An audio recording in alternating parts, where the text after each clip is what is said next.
Hey everyone, welcome to San Francisco. I'm Jill, and today I'm going to take you into some of my favorite free San Francisco museums. We've got a great selection here that cover the history of our wonderful city, some of our unique transportation options, and also some great art museums. So let's dig in. Let's kick things off with one of my personal favorites, the Cable Car Museum. I live just a few blocks away, so I get the chance to pop in a few times a year, and honestly, it never gets old. This place takes you behind the scenes of San Francisco's most iconic form of transportation. You can stand just a few feet from the massive wheels that keep our cable cars moving up and down our steep hills.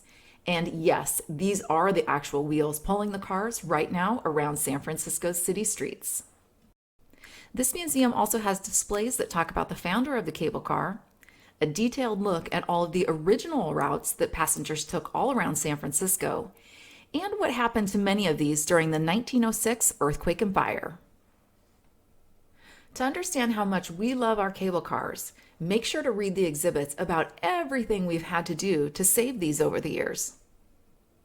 Make sure to also check out the short film that is packed with fun facts, historical videos, and more about these wonderful wooden gems. And before you go, check out the little gift shop. They've got some great locally themed souvenirs, but make sure to bring some cash because they do not take credit cards.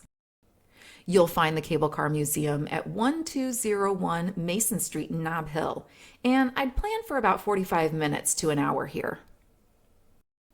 Tucked in right along the F streetcar line, the San Francisco Railway Museum is a charming little spot dedicated to the city's streetcars and will give you more information about our cable cars.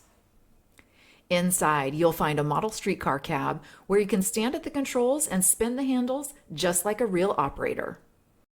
There's a great display here comparing the mechanics of the cable cars versus the streetcars, and it's such a great side-by-side look. I also love the exhibit with the photos of all the transit vehicles that have rolled through the San Francisco city streets over the years.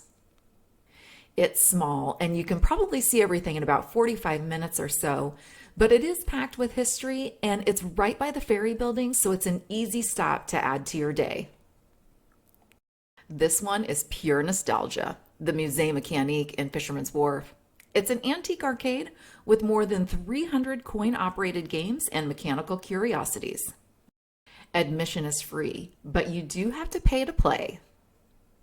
My personal favorite here is Laughing Sol, a towering mechanical woman whose laugh is, well, you'll have to decide if it's charming or a little creepy. There's also a gorgeous Wurlitzer organ that fills the room with music and lights. You could easily spend about a half an hour here just wandering around, but maybe up to 2 hours or more if you get hooked on the games. It's one of those rare places that's fun, whether you're 8 years old or even 80. The San Francisco Maritime Museum is a gem that is often overlooked, even though it sits in one of the most beautiful buildings in San Francisco. Originally built in the 1930s as a bathhouse, this Art Deco space now tells the story of San Francisco's maritime past. Inside, you'll find ship models, maps, and artifacts, but it's not just the displays. I also love the unique murals all around the first floor exhibit space.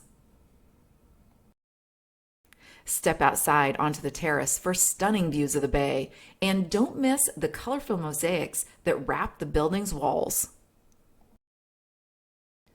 A room in the back also talks about the artist who painted its unique murals and how he thinks about color. It's small and will probably only take you about a half hour to go through it, but every corner feels like a piece of history. Inside the historic Cannery Building, you'll find the San Francisco Maritime National Historic Park Visitor Center. This place dives deep into the history of the 6 districts that used to be working waterfront neighborhoods. I love the interactive map showing where the shipwrecks line the shoreline. It's a fascinating look at just how treacherous these waters could be. And the lighthouse lens on display? you can get close enough to see the intricate details that keep sailors safe. It's an easy 45-minute stop that packs in a lot of history. This is one of the most unique museums in the city, and it's completely free. The Museum of the Eye is part science lab, part art installation, and entirely fascinating. You can explore everything from ancient tools used in early eye care to high-tech, hands-on exhibits about how vision works. It's not a big space. You can explore it in about half an hour, but it's packed with details that will have you looking at the world differently when you leave. San Francisco City Hall isn't just the seat of local government, it's also home to a small but surprisingly interesting museum. My favorite piece is the preserved head from the 25-foot statue that once stood atop the old City Hall before it was destroyed in the 1906 earthquake and fire. It's wild to think that they have the head, but they have no idea where the rest of the statue is. It just simply disappeared. You'll also find scale models of both City Hall and one of the Golden Gate Bridge towers. It's a very quick museum, maybe just 15 minutes, but while you're here, take another 15 to 20 minutes to wander around the building itself. The marble staircase, the dome, the details, it's one of the most stunning interiors in the city. The Museum of San Francisco, run by the Historical Society, is one of the newer additions to our free museum scene, and it's housed inside the city's first U.S. branch mint. The exhibits here give you a snapshot of major moments in San Francisco's history, from the Gold Rush to the Panama Pacific Exposition. I was excited to see one of the Pony Express carriages on display here that used to be inside the old Wells Fargo Museum. And every few months, they will also have a traveling exhibit on display about a specific time period in San Francisco's rich history. Plan for about an hour here to take it all in. The World War II Pacific War Memorial Hall offers a deep look at China's role in the Second World War. Spread out over 2 floors, the exhibits cover everything from the legendary Flying Tiger Squadron to the friendships forged between the U.S. and China during the war. You'll find original documents, uniforms, and personal items from the era. I wasn't expecting it to be so detailed the first time I visited, but it's definitely a hidden gem for history lovers, and I'd give yourself at least an hour here. The McElroy Octagon House is exactly what it sounds like, an 8-sided house built in 1861 and one of only a few left in the city. They don't allow photography or video inside, so I can only show you the outside. But what you'll find inside is spectacular. This free museum is full of decorative arts from the American colonial and federal periods, including portraits, ceramics, and furniture, as well as important documents in U.S. history. The house itself is beautiful, and it's a quick tour of maybe only about 30 to 45 minutes. It's run by the National Society of the Colonial Dames, and while admission is free, a small donation is always appreciated. The Presidio Officers Club tells the story of the Presidio from its earliest days to today. You'll walk through exhibits covering the Ohlone people, the Spanish and Mexican periods, the U.S. Army era, and its current role as part of the National Park System.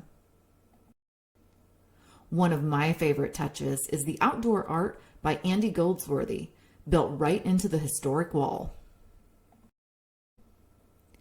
It's open just a few days a week and makes for a great stop if you're exploring the Presidio.